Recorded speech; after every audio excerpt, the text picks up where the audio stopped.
اعوذ باللہ من الشیطان الرجیم بسم اللہ الرحمن الرحیم رب اشرح لی صدری ویسر لی امری واحلل عقدۃ من لسانی یفقہوا قولی۔ بکھرے موتی تیسرا حصہ۔ ایک دینی پیشوا کی ایک گناہ کی وجہ سے گھر بیٹھے رسوائی۔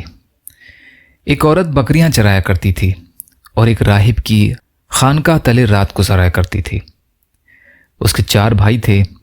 ایک دن شیطان نے راہب کو گدگدایا، وہ اس سے زنا کر بیٹھا، اسے حمل رہ گیا۔ شیطان نے راہب کے دل میں یہ بات ڈالی کہ اب بڑی رسوائی ہوگی، اس سے بہتر ہے کہ اسے مار ڈال اور کہیں دفن کر دے۔ تیرے تقدس کو دیکھتے ہوئے تیری طرف تو کسی کا خیال بھی نہ جائے گا، اور اگر بالفرض پھر بھی کچھ پوچھ گچھ ہو تو جھوٹ موٹ کہہ دینا، بھلا کون ہے جو تیری بات کو غلط جانے۔ اس کی سمجھ میں بھی یہ بات آ گئی۔ ایک روز رات کے وقت موقع پا کر اس عورت کو جان سے مار ڈالا اور کسی اجڑی جگہ زمین میں دبا دیا۔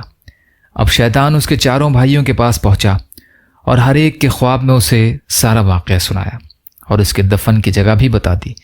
صبح جب یہ جاگے تو ایک شخص نے کہا کہ آج کی رات تو میں نے ایک عجیب خواب دیکھا ہے، ہمت نہیں پڑتی کہ آپ سے بیان کروں۔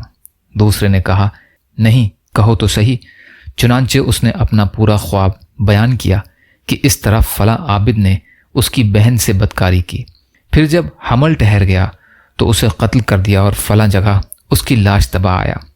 ان تینوں میں سے ہر ایک نے کہا مجھے بھی یہی خواب آیا ہے۔ اب تو انہیں یقین ہو گیا کہ خواب سچا ہے۔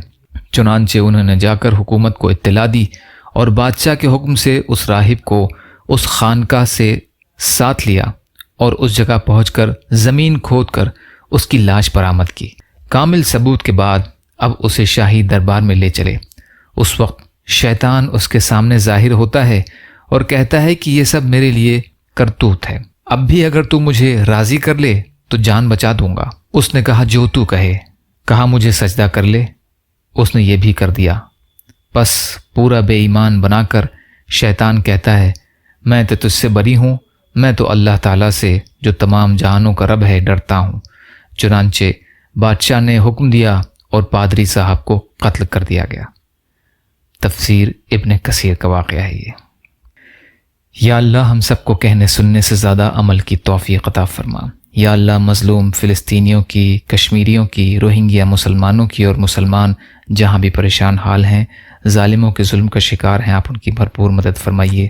ہم سب کو اپنی استطاعت کے بقدر اپنا حق ادا کرنے والا بنائیے۔ یا اللہ اپنے حلال میں سے دیجیے، حرام سے بچائیے، اپنے غیر سے بے نیاز کر دیجیے، جو مانگا وہ بھی عطا کر دیجیے، جو مانگنے سے رہ گئے وہ بھی عطا فرمائیے۔ اللہم لا تسلط علینا من لا یرحمنا ولا یخافک فینا، اللہم اجرنی فی مصیبتی واخلف لی خیرا منہا، ربنا تقبل منا انک انت السمیع العلیم برحمتک یا ارحم الراحمین، لا الہ الا اللہ محمد رسول اللہ۔ السلام علیکم۔